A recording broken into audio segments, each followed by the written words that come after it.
Before we start today, we want to let you know about a new thing we have on So Much Crime, So Little Time. We have a Patreon.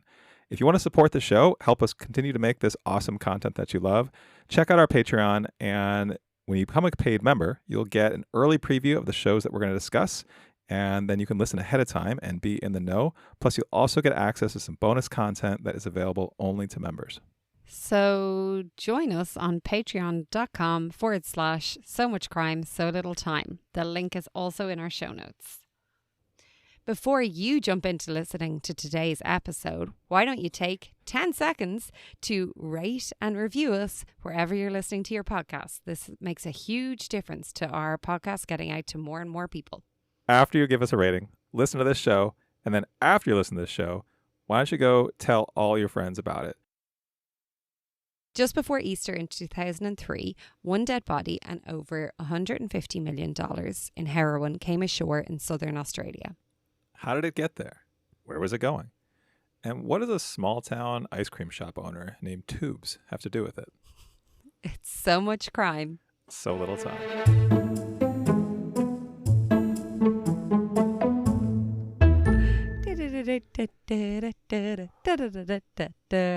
Welcome to So Much Crime, So Little Time. I'm Dee. And I'm Jeff. And today we have a preview of the podcast, The Last Voyage of the Pong Su.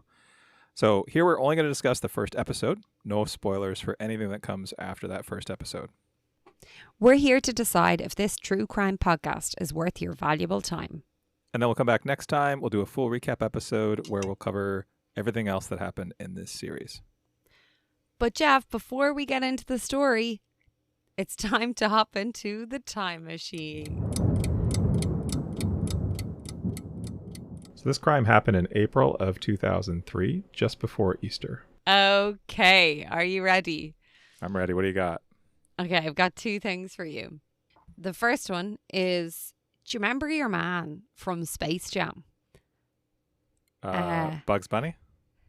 No, the Jordan. actual guy. Yeah, him. He played his final NBA game in Philadelphia on this date. That's pretty good. All right. The second bit, I'm going to read some lyrics for you of a song that was number one that day. But it was number one. It wasn't number one in Ireland till a week later because it's 2003 and everything takes a while to get across the Atlantic. I can't wait for this. I'm so excited. Okay. Are you ready? Yes. Go, go, go, go, go, go, go, shawty. It's your birthday.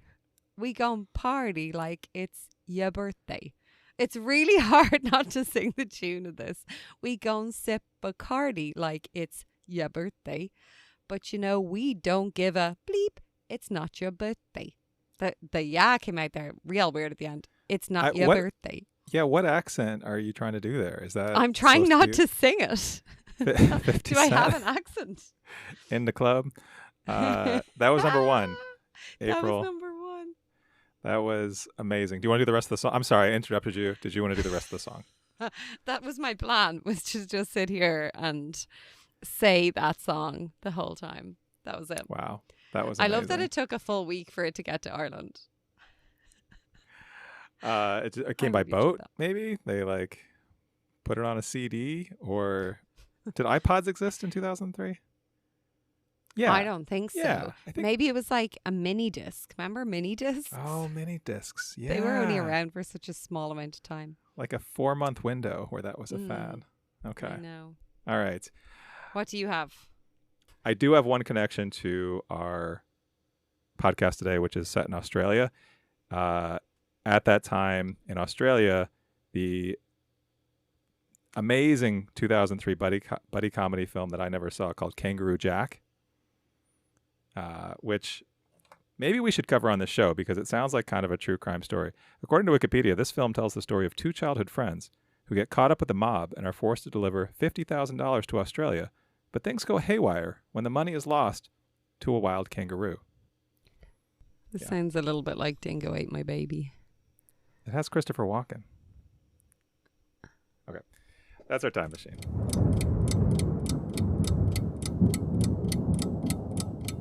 All right, before we jump in, let's go through kind of a broad overview about this podcast series. This podcast came out in autumn of 2019. There are 10 episodes that are all about 30 to 45 minutes long, plus 3 bonus interview episodes where they interview some interesting people after the podcast was published. It was put out by the Sydney Morning Herald and The Age, which is another Australian newspaper. And it's narrated by a journalist, Richard Baker. So, what were your initial thoughts, Jeff? Well, yeah, I honestly had a lot of trouble with this one. Really? I did, yeah. My one sentence summary of this first episode, which the first episode is called This Effing Boat. I think that's how would you is that it's censored in the title, so I'm gonna say this effing boat. Anyway, what I got from the first episode is kind of a lot of fragments. Like there's a drug handoff that goes wrong, there's a smuggler who ends up dead, and then there's just kind of bits and pieces about the story and about the area.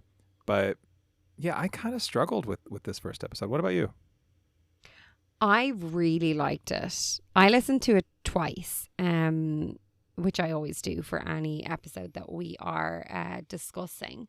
The first time I found the start a little bit slow, but actually the second time I could really appreciate the start. I think maybe the first time I was listening, I was just waiting for it to get me, but I wasn't trying to get it, if that makes sense. I feel like we've had a lot of episodes or first episodes in recent podcasts that we have reviewed and previewed where the first episode like really grabs you and you're really like drawn in.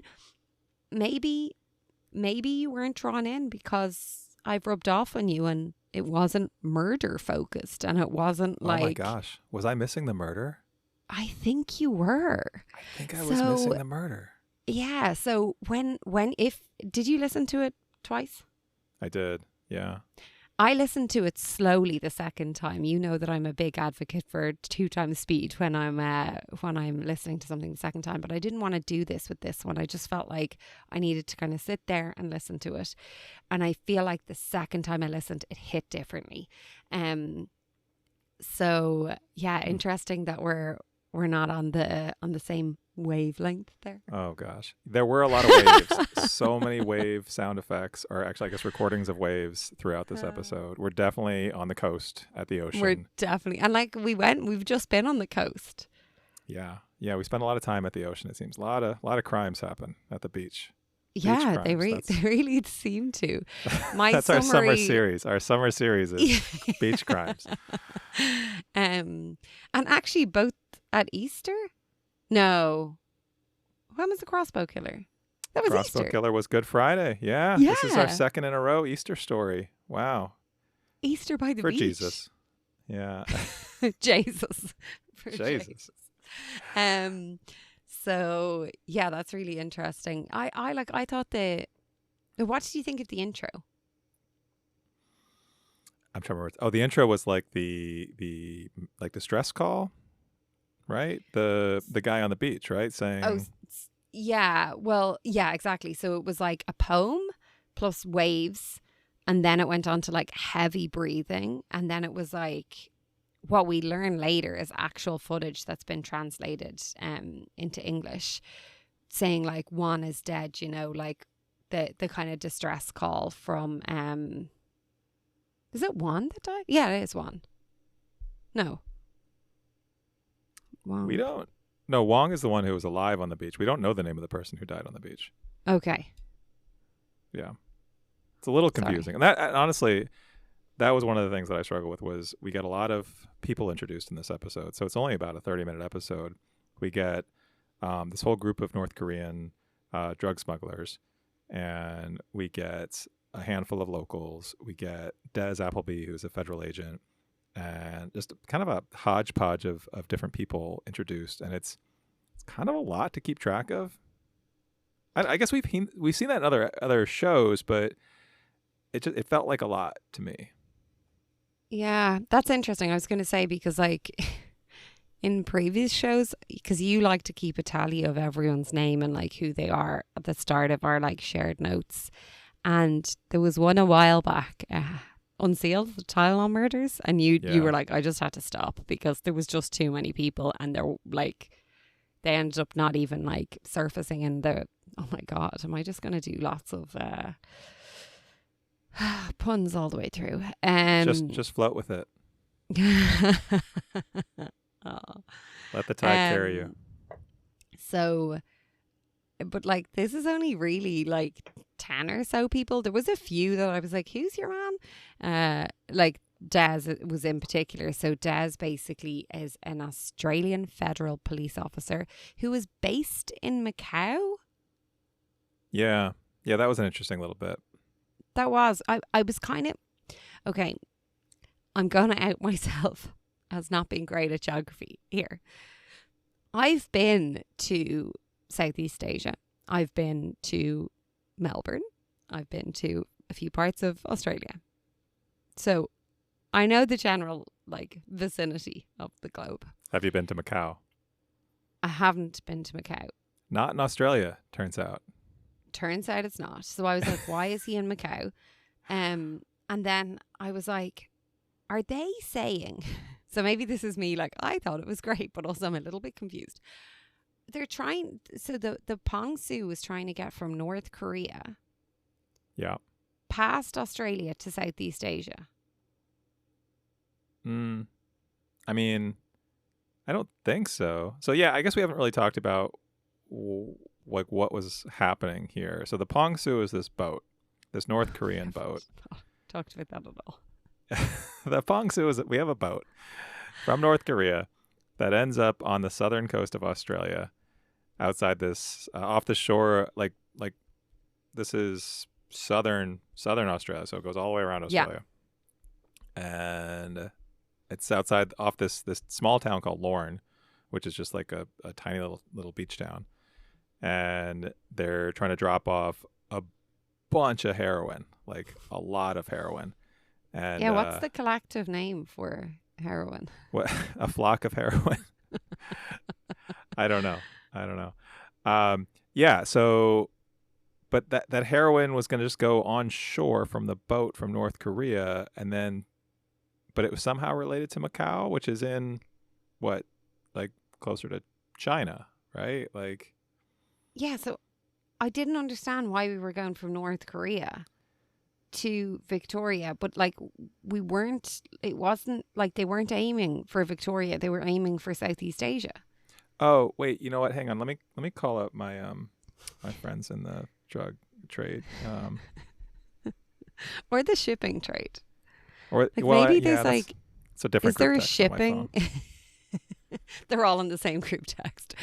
Is there a shipping like channel that runs that way? It just seems like a really inefficient way to get to Southeast Asia. Like, why go into the south of Australia?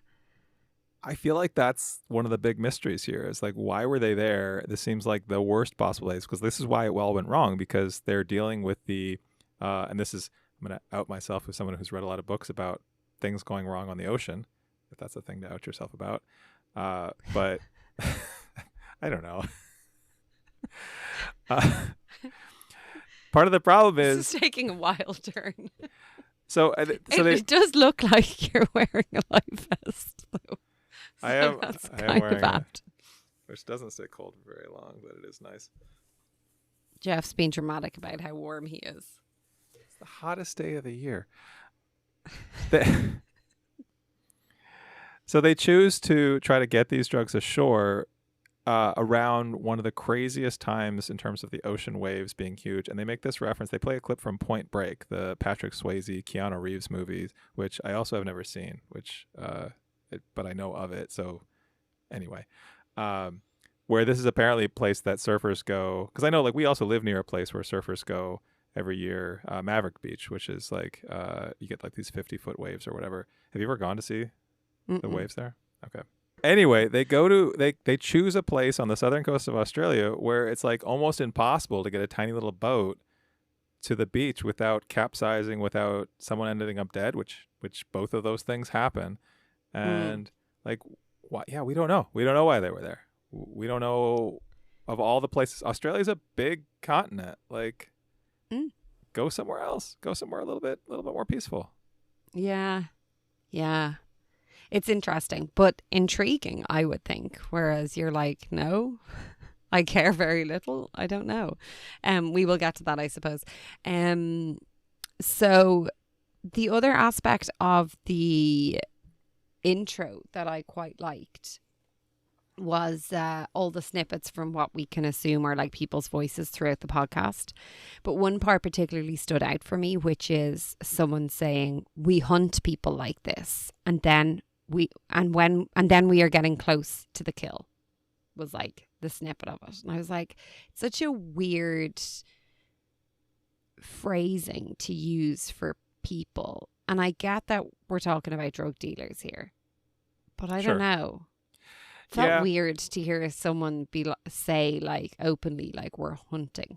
So Des, the federal agent, had a real like Hank from Breaking Bad vibe for me. Of like it's obviously a very serious business of trying to capture big time drug dealers, but he seemed to be like a guy with a sense of humor about it, and sort of like an emotional distance from his job, like a healthy sense of humor.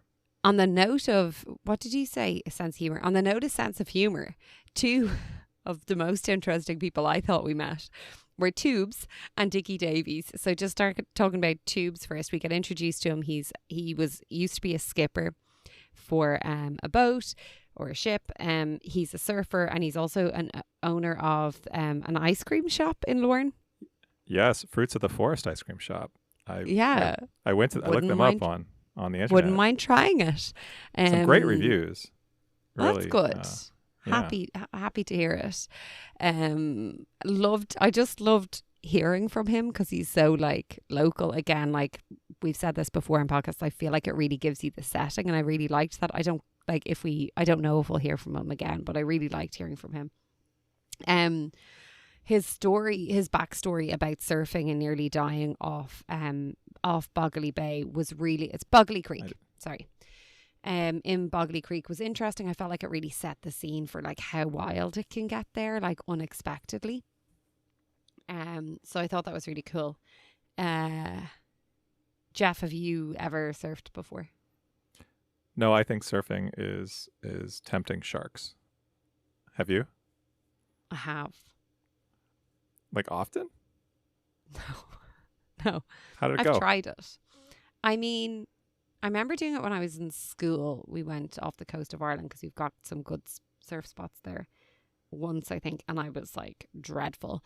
Then when we were traveling to Australia, actually, we stopped in Bali and we went surfing there. We got like a private lesson.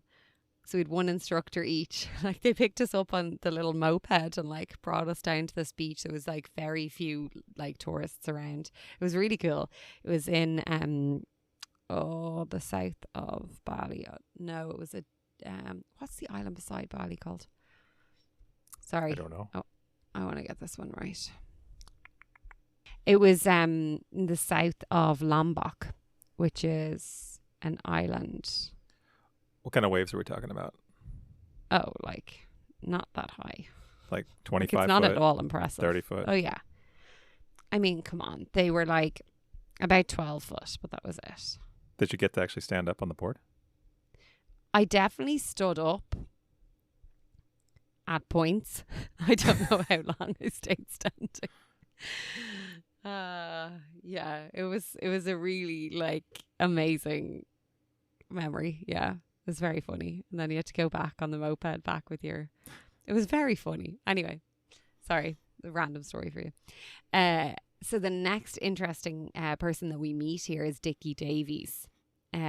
He's a builder. He's also a surfer, and he's told to be a barroom storyteller, which I just loved. I loved hearing how like nobody is just like one thing. And of course he's a surfer, like they seem to all be. He has no filter whatsoever. he uses like some very interesting phrases like yuppie and a rubber ducky. So when he was talking about the rubber duckies, he's speaking about police and seeing the police arriving onto the scene. So Dickie Davies is a person who basically witnessed the aftermath of the Pong Su at Lorne and at Boggley Creek. So he arrived down and saw, actually no, he saw it as it was kind of happening, didn't he? He saw that the Pong Su was too close to shore the night that it was happening, and he was like, well, that shouldn't be here, like that boat's too big and it's very odd looking and blah blah blah. And then the next day, as he's coming down to the creek, he notices like lots of police around. And he notes like that some are in like rubber duckies, which I just thought was such a funny way to like describe I would call it a lifeboat. What would you call it? Yeah, I was trying to An figure out what he meant inflatable by dinghy? that. Yeah, I think inflatable. Yeah, I think that's what he meant. But so he's discussing this with the host, Richard Baker. Baker. He also uses phrases like, oh, there was loads of Chinese blokes like this. I don't know what the like this is referring to. We're pretty sure that these guys are not, in fact, Chinese. So Pretty sure they're North Korean. Yeah. Pretty sure they're North Korean. So there's some like kind of, but like I think that goes back to like he has zero filter. He doesn't really care about much, it would seem. And then he has this really funny phrase about the morning he came upon all of the police at the creek. And he was basically saying, I saw so many police, I started to like shit myself. Like, as soon as you see cops, you shit yourself. Well, I do. I was just like, this guy's so funny. Like, way to seem so shifty. Although, yeah. And he was great. He was fun. Tubes also. I liked Tubes a lot. Yeah. These were fun characters. And like kind of like obviously like we hear a bit from Dickie Davies about the actual events that took place, but from his point of view. But I just think it was interesting to hear from them from like a character, like a setting point of view, to really get an idea of maybe some of the characters that are that are living in Lorne. Yeah. So yeah, thought that was great. So Dee, we've kind of touched on most of the things that happened in this episode. There's a couple of other bits and pieces related to the crime. So I mentioned that the Pong Su is trying to deliver this flock of heroin, this herd of heroin. It's like 150 kilograms, which is apparently I don't know how you measure heroin, but it's a lot. I guess that's a. Do you know?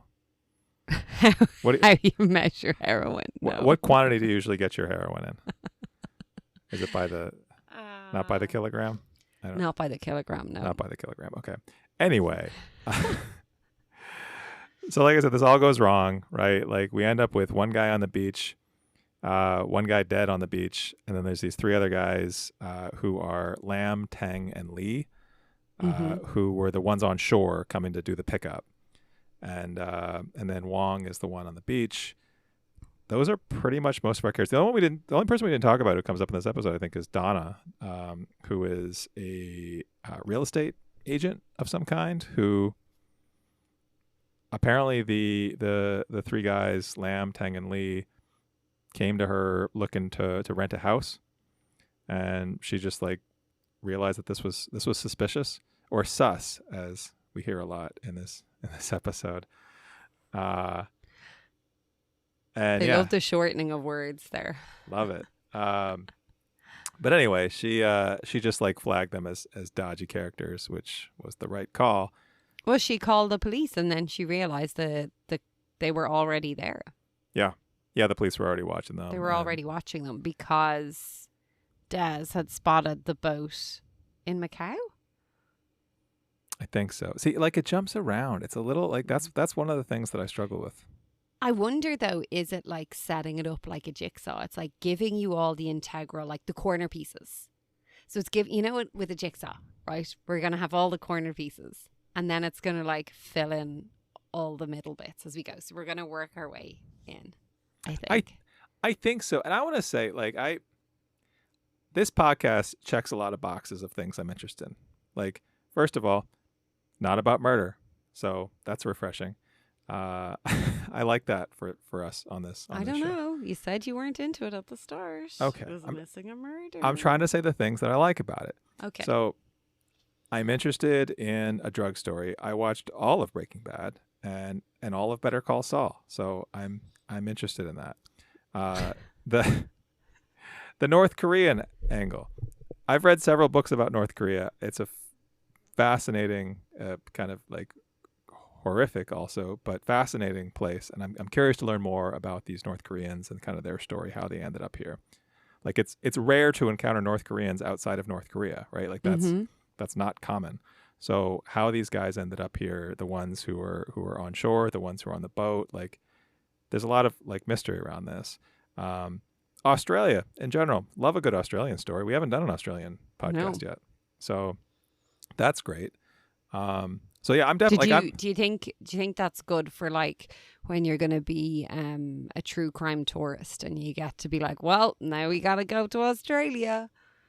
I mean, I was reading the reviews of the Fruits of the Forest ice cream shop in Lorne and thinking like, if I find myself in Lorne, I'm gonna go try to meet up with Tubes. Yeah, go get for a myself pint. An ice cream. Yeah, maybe get a pint with Dickie. I would definitely do that. I'm not going to go surfing on those waves because they seem terrifying. Also, there's sharks there. Also, yeah, big sharks, great white sharks. The greatest, yeah. Yeah. Yeah, I think they're all fair things to say, and I think that's why I found this kind of a compelling start, and like why I suppose that the podcast exists in the first place is to give us like this insight into North Korea, into like the comparison maybe, because it seems like it's being teed up as like there's going to be a good comparison between Australia and how they deal with this case versus North Korea. And as you say, we kind of are hoping to get a glimpse into like the comparison there. They do describe that the consequences of failure here are starkly different between the two countries. So I thought that was part of why I like really enjoyed it. Yeah. The other thing in terms of like why, so yeah, I wanted to ask you and like your perception of like why does this podcast exist, and is that like does it have like a compelling reason to be? And it sounds like we're going to get a lot of information that, so this crime happened in 2003. This podcast came out in 2019. So 16 years later, and that even 16 years later, there was a lot of information that had never really come out, a lot of mysteries that, and we have an investigative, or we have a journalist, right? Like, I feel like it's not just, a random person who took an interest in the story, but this guy, our host, Richard Baker, is a journalist, which has a lot of promise. I think he's someone who knows how to interview people, knows how to find sources, knows how to hopefully like construct a story. So I have a lot of like optimism for where this is going to go. Yeah, I was going to ask you about Richard Baker, because like I found it really interesting, the kind of balance between, like, he's obviously very journalistic in his like presentation here in the podcast because he is in fact a journalist. He has this kind of journalistic kind of cold style. So like you don't really get much emotion from him. But I feel like what's really interesting is he's not one-sided. So this kind of cold like style, journalistic style, is balanced by like the empathy he shows. Like I feel like he's showing a lot of empathy for those who are on the Pong Su, and like he brings in a few thoughts on Wong. Yeah. Who was the North Korean who was left on the beach. He pulled his friend who had died in the water on the journey from the Pong Su in the raft to shore, and he managed to get there. He managed to get most of the heroin out of the water, and the other three leave him, and he's left on the beach. He shows a lot of empathy to him, and I just felt like that was a really good balance there of that kind of cold style versus just having that empathetic nature. What did you make of Richard Baker? Yeah, I actually wrote it. I had a note about that, has his kind of admiration for Wong and what he went through. I think I feel like it's sort of hard to understate Wong. And like this guy is on this big boat. Like the Pong Su is like what, over 100 meters long. It's a big ship. Mm-hmm. He gets off in this little like dinghy, this tiny little boat where there are significant waves. Like this is a bad area to get off of this boat and to get on a tiny And a little boat. particularly bad night in a bad area. Yes. And to get on this tiny little boat and try to make it to shore with what, 150 kilograms of heroin, like it's. Did they say 5? Was there 5 like parcels? I think they said anyway. Yeah, I think so. 5 or 6. And like that you might die. Like you're not going to make it to shore. And his companion didn't make it. Like his companion died. And the fact that he made it to shore with most of them, they lost one of the packages. But he got his companion to shore, and then he gets left on the beach. So these 3 guys come to pick up the heroin, and they just leave him there. He doesn't have a passport. So he's supposed to, I presume, the plan was for him to go back to the Pong Su. Right. But he has no way to get back there. The motor on his boat is dead. The ocean is like unforgiving here. They say that he's left there with a bit of alcohol and a couple of cigarettes. Yeah. Yeah. So he's just stranded there. And so the Pong Su apparently seemingly waits for him like a long time. It gives him a chance to make it back, but he's stuck. Like there's no way he can make it back. So yeah, the host has, I think, a notable kind of fondness for just like the plight that this guy is in. And I think what we're hopefully going to get more of too is, and this comes from like my reading of other like books about people who have escaped North Korea, like I don't know. There's just from the stories that I've read, some of these folks are coming from such just like with a brainwashing perspective of living in this very isolated, very like they have no access to what the outside world is like. All of their perception is shaped by what the government tells them. So they live in fear of sometimes the outside world. And no resources, right? Like many people in North Korea are starving, right? Like don't have enough resources to survive. And so when they're given an opportunity for a job like this, like, and we don't know that that's his story, but he might have felt completely trapped, and like this was his only option. So I don't know. I'm eager to hear more about Wong. I think that comes to one of the parts that I thought was really compelling, maybe the most compelling part of the episode. And it was maybe halfway through where the host gives a list of questions as to like, why this? Why did they do this? Why is the Pong Su here? Why did they choose this creek? It gives a big list of questions. And then it goes in to say, the answers to all of these questions lie in accepting the universal truth that the lives of every one of us are shaped by forces that we rarely see and may never know. And I thought that was really interesting, because I think a lot of that, I think people think of maybe people who are, say, in North Korea or in living in a situation like that.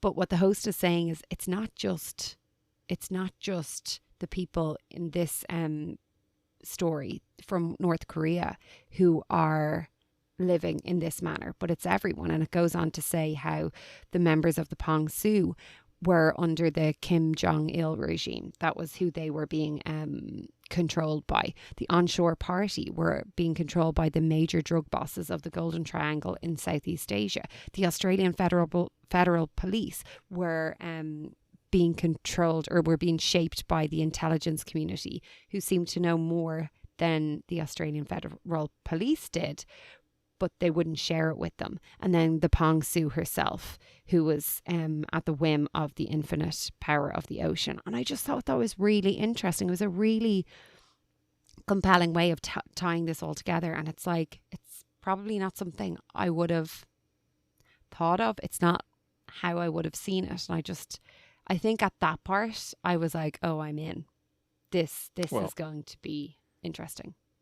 So it sounds like you just answered the question of how eager you are to keep listening. Sounds I'm like in. Yeah, you're pretty in. Okay. And I want to say, so I struggled I struggled with this episode. I think I just going in, I thought it was going to be a little bit more linear, or I don't know. I struggled to sort of keep track of it, even on listening to it a second time. But I am intrigued enough about the story that I want to know more. Like, there's enough elements to this that are fascinating and are unusual, right? This is like nothing. I mean, this story is not really like anything at all we've listened to before. No. So I'm definitely I'm curious to hear more. Would you listen to this podcast? Like, would you keep listening if we weren't doing the full recap? That's a good question. I think based on the first episode, I might abandon it, but I'll be honest. So oftentimes we record this preview episode and all I've listened to is the first episode. I actually went ahead and listened to the next like 3 or 4. Dun, dun, dun. I know I'm not going to talk about them here. And part of that was because I was on a long car ride and I had them queued up and I was like, well, all right, let's just go forward. And I was glad I did, because I think once I get through several of the next episodes, like it starts to come into more into focus for me. And yeah, I think well, we can talk about that next time, but next time on. Yeah. Alrighty.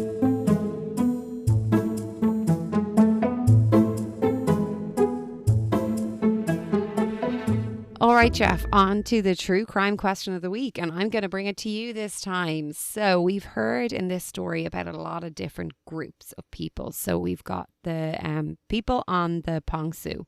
We've got Wong, who's washed up on shore with his companion and the heroin. We've got the onshore party. We've got the Australian Federal Police. We've got the major drug cartel people associated with the Golden Triangle in Southeast Asia. And then we have Tubes, and we have Dickie Davies and Des. What's Des' second name? Des, wait, I have it. Des Appleby. Des Appleby. If you were to be, who in this crime story are you? If you are in this story, you are being discussed in this podcast. Like, who are you? Who am I, or who do I wish I was? You can answer both if they're not the same. Who do you think you would be? I kind of think I would be Richard Baker, the host. Oh. Yeah. Is that a curveball? That's a curveball. He wasn't in any of the... I know you didn't list him, but I feel like that's who I probably am most kind of naturally like. Is the journalist, the host, the kind of straight-laced guy reporting the story, but also has some empathy and opinions about the people in it and can't help but share them. Who I want to be is Tubes, like, for so many reasons. Like, you just want to taste the ice cream in his ice cream shop. So it does sound a bit idyllic, though.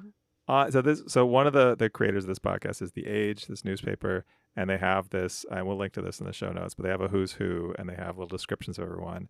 And so for Tubes, his description is so under his name it says Lorne, business owner and surfer, and then his little couple sentences is owner of the ice creamery in Lorne and local historian. Was once nearly killed by the ferocious surf at Boggley Creek, the same place where the Pong Su heroin import occurred. There's some good SEO language there. Throw in as much as you can.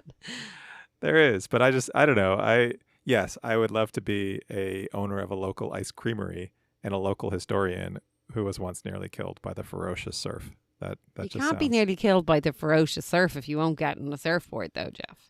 I didn't say that's who I am. I'm saying that's who I want to be. Okay. All right, Dee, what about you? I don't know. Can I sit on the fence on this one?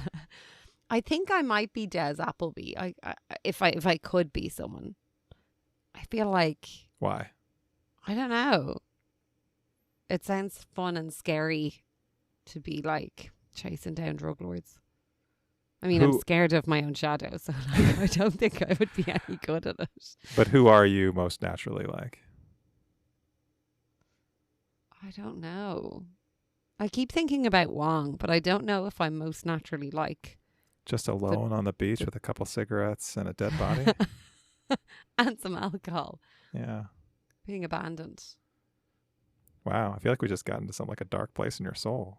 Yeah, I know. But I don't think I am. Like, I think if I said that to my friends, they'd laugh and be like, no, like, you'd be Donna, the real estate agent, getting into people's business and calling the cops because they don't have linen. Yep. So I think that might be more accurate. All right. So you're Des or Donna. I'm the host, or I'm Tubes. Yeah. I think we did it. We did it.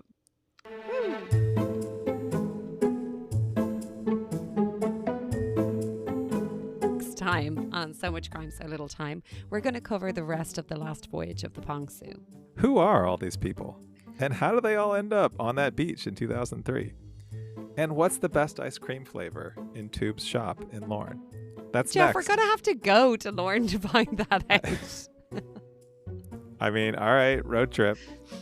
We'll do a live episode from Tube's ice cream shop. All right, that's next time on So Much Crime, So Little Time. So Much Crime, So Little Time is a production of MimeGov Media. The executive producer is Paxton Calariso. Our associate producer is Blythe Ty. Theme music was composed by Vyacheslav Starostin. If you haven't done it yet, please subscribe to this show in your podcast app. Don't forget to give us a 5-star rating and a review. Even better, tell your friends. To join the discussion, look for us on social media. Check out the show notes for all the links. Thanks for listening.